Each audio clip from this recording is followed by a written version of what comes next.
अभी अभिभाविका रितु जी और आज जिस बच्ची का विद्यारंभ संस्कार प्रारंभ हो रहा, बहन और उनके बंधु भगिनी, और जिनके सच पूछे तो कहा जाता है कि ये सरस्वती विद्या मंदिर है और इसके देवता कौन है। तो इस मंदिर के देवता हमारे नन्हे मुन्ने भैया बहन हैं।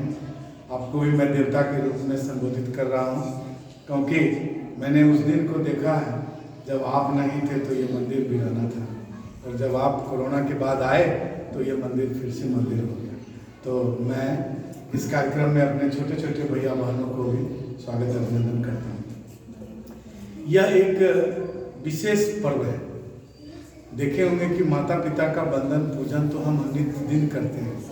हमारे संस्कृति में ये सिखाया जाता है बच्चों को कि जब हम स्कूल प्रातः जगे तो माता पिता को प्रणाम करें, स्कूल आए तो विश्वविद्यालय को प्रणाम करें, हम जहाँ पे आचार्य आए वहाँ आचार्य की पूजन करें, हम पेड़ पौधे प्रकृति सबका पूजन करने की शिक्षा देते हैं, क्योंकि जितनी भी जीवन के लिए जरूरी वस्तुएं हैं वो पृथ्वी पे उपलब्ध है, और जब तक हम उसका पूजा नहीं करेंगे तब तक वो अपने वास्तविक रूप में नहीं रहेगा। जैसे पेड़ पौधा, नदी नाला, सूर्य, ऊर्जा, माता पिता, बहन भाई, तो ये बच्चों में एक परंपरा के रूप में समा जाए, ताकि वो जब भी हमारे आपके तरह जब बड़े बने तो वो अपने आने वाले बच्चे जो है संतति उसको ये संस्कार दें।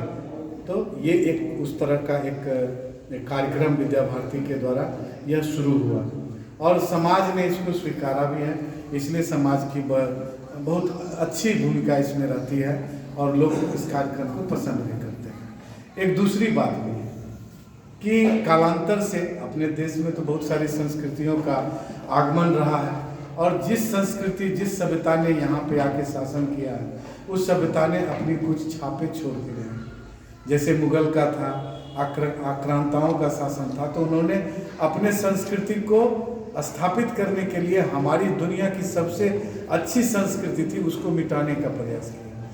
फिर अंग्रेज आए, उन्होंने भी इसको मिटाने का प्रयास किया। आप लोग इससे वाकिफ़ हैं। आप माताजी कहती होंगी अपने माँ को, दादी को दादी माँ बोलती होंगी। आज आप खुद ही घर में संबोधित होते होंगे मम्मी, पिताजी, डैडी, और आजकल तो डैडी से आगे बढ़ गया, अब तो डैडू हो गया। तो सर मैं इसलिए इस बात का जिक्र कर रहा हूँ, और मम्मी माता से मम्मी और उससे मम्मा हो गई, अब कब अम्मा हो जाएगी पता नहीं। तो बच्चे को ये बताना कि ये अपनी संस्कृति रही है, सनातन संस्कृति रही है। भगवान राम भी माता का पूजा करते थे। भगवान राम भी पिता के एक बात पे, माता के एक बात पे 14 वर्ष का वनवास करते थे। तो माता पिता, जो नाना नानी, बड़े बुजुर्गों का पूजन ये हमारी संस्कृति में है। हम झुककर उठते हैं, इसलिए बच्चों को जब तक हम झुकना, शीश नवाना नहीं सिखाएंगे तो आने वाले दिन में अपना देश जो इस अच्छे रूप में आप देख रहे हैं ऐसा नहीं रहेगा। तो इसलिए इस संस्कृति को इसी दिन हराने के लिए हम लोगों ने इस बार विचार किया कि 14 तारीख अन्य कारणों से भी जाना जाता है जिसकी मैं चर्चा नहीं करना चाहता हूँ, लेकिन अगर इस दिन भारतीय संस्कृति सभ्यता की जीत होगी वो भी आप लोगों के सहयोग से। विद्यालय कुछ नहीं कर सकता, विद्यालय सिर्फ आपके लिए एक जगह आयोजन कर सकता है, एक विषय को रख सकता है, शेष बच्चों में लाना आपका जिम्मेवारी है। आप जहाँ पर असक्षम होते हैं वहाँ विद्यालय खड़ा होता है। तो इसलिए आज मातृ और पितृ पूजन दिवस पे हम सभी अभिभावकों का अभिनंदन के साथ साथ शुभकामना देते हैं, और अपने छोटे छोटे भैया बहनों को भी शुभकामना देते हैं कि यह एक आपके लिए अवसर है कि जिस माता पिता के द्वारा आप पालित पोषित होते हैं, आपका भविष्य सुरक्षित रहता है। एक दिन उनकी आरती उतारने का, उन पर पुष्पार्चन करने का यह एक अवसर है। इसे एक पर्व के रूप में उत्साह के साथ मनाएं।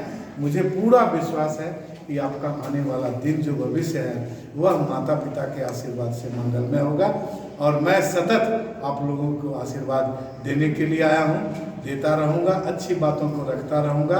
आप लोग आए इसके लिए बहुत बहुत आभार, धन्यवाद। भारत माता की जय।